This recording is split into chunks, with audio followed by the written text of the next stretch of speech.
উপদেষ্টা নাহিদ কি জানে আওয়ামী লীগ কি? হ্যাঁ বোঝে আওয়ামী লীগ কি? এত টাকা বলেন হ্যাঁ হ্যাঁ বাপরে যায় জিজ্ঞেস করেন যে আওয়ামী লীগ কি? এ আওয়ামী লীগ নিষিদ্ধ করবে হ্যাঁ? আরে আওয়ামী লীগ নিষিদ্ধ করবে হ্যাঁ এর আগেই তো নিষিদ্ধ হয়ে যাইবো। এখনো আমার মনে যারা সমন্বয় উপদেষ্টা আছে এরা আরো বই ফইরে এই জায়গায় আওয়া উচিত ছিল। এখনো মস্তিষ্ক ক্লিয়ার না বুঝেন, এই জন্য আবেগ বসত লাফালাফি করে। এই আবেগটা কবর দিয়া যখন বিবেক দিয়ে কথা কেবো তখন বুঝবো যে কি দুর্নীতি। এলে একটা কমন কথা, যেই দলই ক্ষমতায় হোক ওই নেতারা দুর্নীতি করবই, চুরি করবই, এটা মাপ নাই। ঠিক আছে, বিগত সরকারের সময় দুর্নীতি হয়েছে ঠিক আছে, তবে লগে লগে উন্নয়নটাও হয়েছে, মানে একটা উন্নয়ন একটা চলমান প্রক্রিয়া ছিল। কিন্তু এই সরকারের সময় দেখছি ওই উন্নয়নটা একদম ফুল স্টপ হয়ে গেছে। ঠিক আছে, উন্নয়ন বলতে কিছুই নাই। 5 মাসে মনে হয় একটা ইটও লাগাইতে পারে না বাংলাদেশে।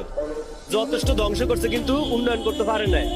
আর এই সরকারের এক উপদেষ্টা আছে নির্লজ্জ আসিফ মাহমুদ, ধরেন 4 লাখ টাকার কম্বল দিতে যায় 5 লাখ টাকার বিমান ভাড়া দিয়া। ঠিক আছে, আর বলে আমরা উন্নয়ন দেখতাম যাই। এই তোরা কি উন্নয়ন করছস? বিগত সরকার করিয়া দিয়া গেছে আর এরাই উন্নয়ন দেয়। লজ্জা শরম বলতে কিছুই নাই।